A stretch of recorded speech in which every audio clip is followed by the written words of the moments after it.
And me wife? Wife, very lucky that I have a very very understanding, wonderful wife. తను pediatrician అనమాట. ఓ, children specialist. वो भी doctor आप भी doctor और आप एक्टर, वो भी एक्टर है? లేదు, తను యాక్టర్ కదా. అస్సలు కాదు పాపం, తనకి ఏంటో తెలియదు, యాక్టింగ్ అంటే ఏంటో కూడా తెలియదు, నిజ జీవితం కూడా తెలియదు పాపం. Yeah, so she, that's great. So arrange marriage. Arrange marriage. Next question would be that. No no no, అలా ఏం కాదు. అంటే పీడియాట్రిషియన్ ఇలా చక్కగా కుదురుకుంది కదా అని అనుకున్నాను. అదే బట్ అరేంజ్డ్ అనే ఇట్ మేక్స్ సెన్స్, బికాస్ మీరు యాక్టింగ్లోకి వచ్చేసాక మెడికల్ ఫ్రెటర్నిటీ నుంచి దూరంగా అయి ఉంటారు కొంత. బాగా బాగా అసలు లేదు, అసలు ఎవరితోటి టచ్లో లేను. అదే కాబట్టి ఎవరో నటి అంటే మనం అర్థం చేసుకోవచ్చు లవ్ మ్యారేజ్కి. అవును, అక్కడంటే natural doctor or doctor set కర్నా అని చెప్పి పెద్దవాళ్ళు చూసి చేసిన పెళ్ళే తెలుస్తుంది. పెద్దవాళ్ళు చూసి పెళ్ళి కన్నా ఎక్కడో ఆ సంకల్ప బలం ఉంటుందండి. నాకు మైండ్లో ఎందుకో నేను ఎలాగో చేయట్లేదు కదా, నాకు వైఫ్ డాక్టర్ అయితే బాగుండు అనేది పెట్టుకుంటాను అనమాట మైండ్లో. యూ వోంట్ బిలీవ్, చెప్పొచ్చు చెప్పకూడదు కానీ ఒక 6 years పట్టిందండి.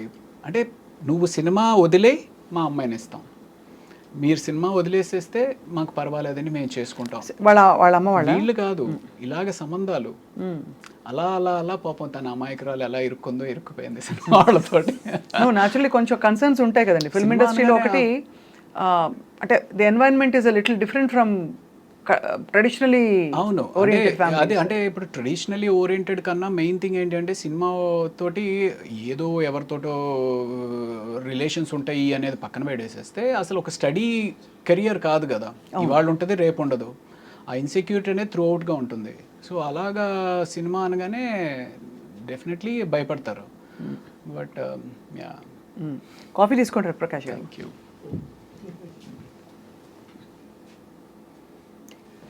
Okay, thank you. So coffee tea తాగుతుంటారా రోజంతా? తాగచ్చా డాక్టర్ గారు? కాఫీ యాక్చువల్లీ మా వైఫ్ అలవాటు చేశారండి, ఇదివరకు నాకు లేదు. బికాస్ తను వాళ్ళు రెసిడెన్సీలో చాలా ఎక్కువ నైట్ అవుట్స్ చేస్తూ ఉంటారు.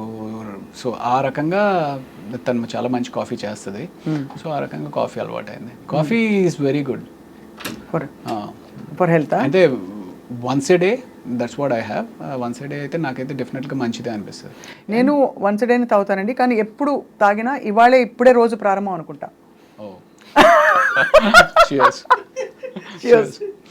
So I mean, I particularly believe that anything and everything has to be in balance. Ante. You know, let that be coffee, let that be money, let that be love, let that be alcohol, anything has to have a balance. మనీకి balance ఏంటి అంటే ఎంత అవసరం అంత సంపాదించాలి, అది తప్పదు, అంతే కదా. అంతే.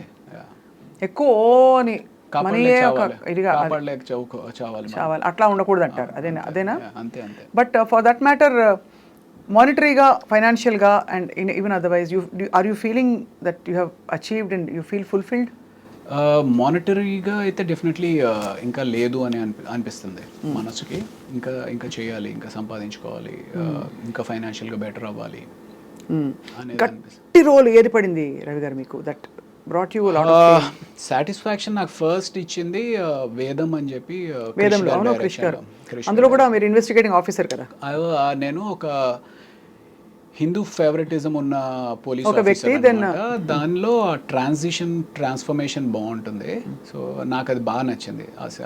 అండ్ నేను యాక్ట్ చేసింది మనోజ్ బాజ్పేయి తోటి. మనోజ్ బాజ్పేయి గారిని బ్యాలెన్స్ చేయగలను అనే ఒక నమ్మకం క్రిష్ డైరెక్టర్ దగ్గర ఉండడం అనేది ఐఎమ్ లక్కీ. అంటే నేను అప్పుడు ఆయనతో యాక్ట్ చేసినప్పుడు ఆయన ఎంత గొప్ప సత్యాలు యాక్ట్ చేశారు మనం ఏదో చూసాం కానీ, బట్ అంత గొప్ప నటుడు అనేది నాకు తెలీదు, అంత ఫీల్ అవ్వను కూడా అవ్వలేదు. మన అడ్వాంటేజ్ ఏంటి అంటే తెలుగు. నాకు తెలుగు వచ్చి ఆయనకి రాదు. So probably I could balance with ఆయన్ని మ్యాచ్ చేయడానికి అది హెల్ప్ అయినట్టుంది. అండ్ అదొక సినిమా. తర్వాత చదరంగం అని చెప్పి ZEE5లో ఒక వెబ్ సిరీస్ చేశాను. అప్పటికి ఇంకా ఓటీటీస్ అంత పాపులర్ కాలేదు. సో దిస్ వాజ్ ఇన్ 2019 అనమాట. అది చేసాను. అందులో కూడా ఒక త్రూ అవుట్ క్యారెక్టర్ బాగుంటుంది చాలా. That gave me lot of satisfaction.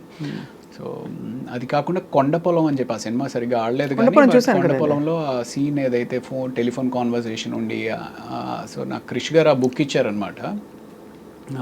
ఆ బుక్ ఇచ్చి చదవమన్నప్పుడు 200 పేజీలు చదివిన తర్వాత కూడా నా క్యారెక్టర్ కనపట్లేదు. ఏంటి మధ్యలో కాఫీ తాగు అనే టైప్లో ఒక డైలాగు, లేకపోతే నేను వెళ్తున్నాను అనే టైప్లో ఒక డైలాగు. ఆ క్యారెక్టర్ పేరు అంకయ్య.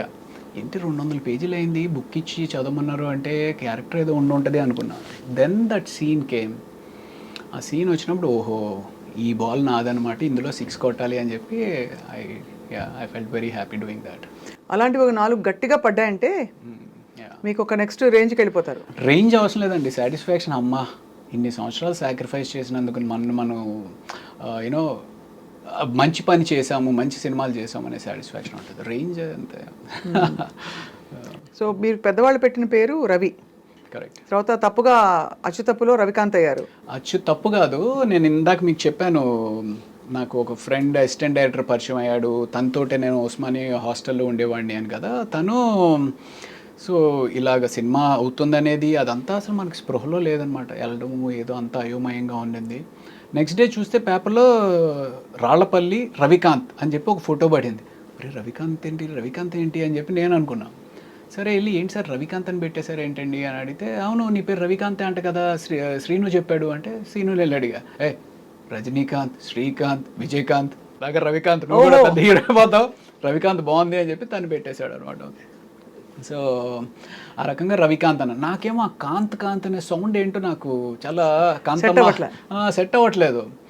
సెట్ అవ్వకపోయేటప్పటికి అండ్ అప్పటికే టర్బులెన్స్, సినిమా ఫ్లాప్ అయింది, అటు మెడిసిన్కి వెళ్ళాలో తెలియదు, ఇండస్ట్రీలో కంటిన్యూటీ అవ్వాలో తెలియదు, ఏం చేయాలో తెలియదు, ఇంట్లో ఏమంటారో తెలియదు. ఆ టర్బులెన్స్లో ప్రతి ఒక్కడు ఆ గుడికి వెళ్ళి మొక్కుకో, ఇతన్ని వెళ్ళి కలు, అతనికి వెళ్ళి జాతకం చూపించు, ఇలా న్యూమరాలజీలో ఒకసారి వెళ్ళి కన్సల్ట్ చేయి, పేరు మారిస్తే ఏమైనా వచ్చి మారుతుందేమో ఇది అదే అని చెప్పి వెళ్ళి కన్సల్ట్ చేశాను న్యూమరాలజీని.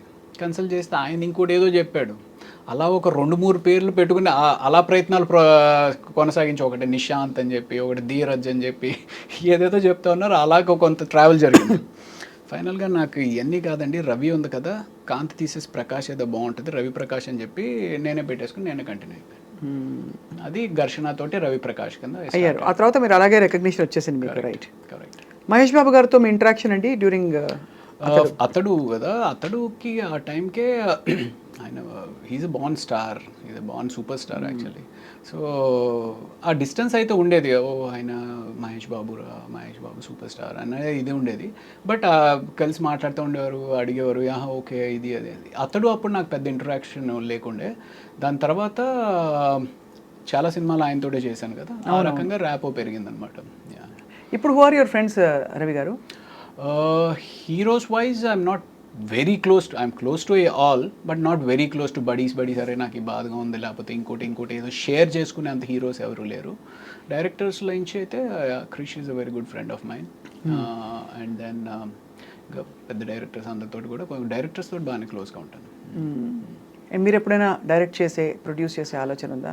నేను ఒకటి యాక్చువల్లీ షార్ట్ ఫిల్మ్ ఒకటి చేశానండి, 2:0 అని చెప్పి యూట్యూబ్లో ఉంటుంది. If you'll I'm sure you would like it, do watch it. 2:0 అని కొడుకే కాదు కూతురు కూడా తన తండ్రి ఆశయాన్ని కళని నెరవేర్చగలదు అనే ఒక చిన్న థీమ్ తోటి స్టార్టింగ్ నుంచి ఎండ్ వరకు ఫుల్ ఎంటర్టైనింగ్గా ఉంటుంది అనమాట. There is no way it's preachy. ఎక్కడ ఒక మనం ఏదో నేర్పిద్దాం జనానికి చెబుదాం అనే కాకుండా ఫుల్ ఎంటర్టైనింగ్గా చేయాలి అనేది ఒక ఉద్దేశంతో చేశాను. Do watch it if you can. So ఇంకా అది కాకుండా కూడా లాస్ట్ 2 years నుంచి మీరు ఇందాక అడిగారు కదా ఇంకేంటి if you are not shooting what do you do అని. సో లాస్ట్ 2 years నుంచి చాలా టైం స్క్రీన్ ప్లే మీద, I mean what is story అనే దాని మీద టైం ఇన్వెస్ట్ చేసి I'm been doing a lot of homework on that. Oh wow. So అయితే would you say, I mean looking at you it feels like అనిపిస్తుంది అనమాట, మనం ఇష్టం వచ్చినట్టు మనం జీవితాన్ని బ్రతకగలగాలి, ప్రెషర్ లేకుండా ఇదే చెయ్యి అది చేయొద్దని. That's freedom.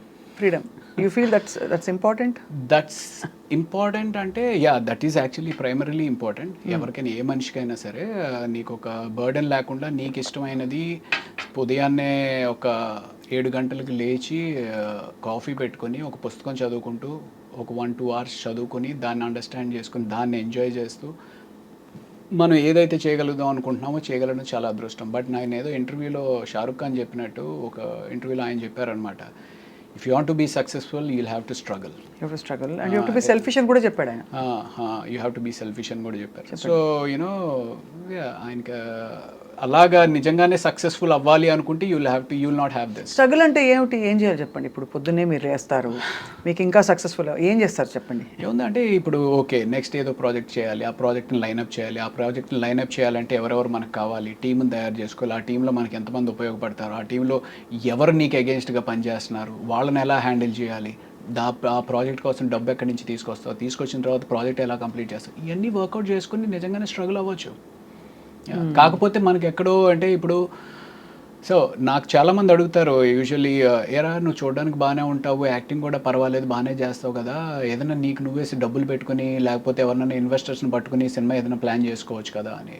You need to have that ఆ ధైర్యం. ఏమో మొన్నే నమ్మి ఎవరో ఒకళ్ళు డబ్బు పెట్టారంటే రేపు అదేమన్నా వర్కౌట్ అవ్వకపోతే సినిమా ఈజ్ సో వాలటైల్.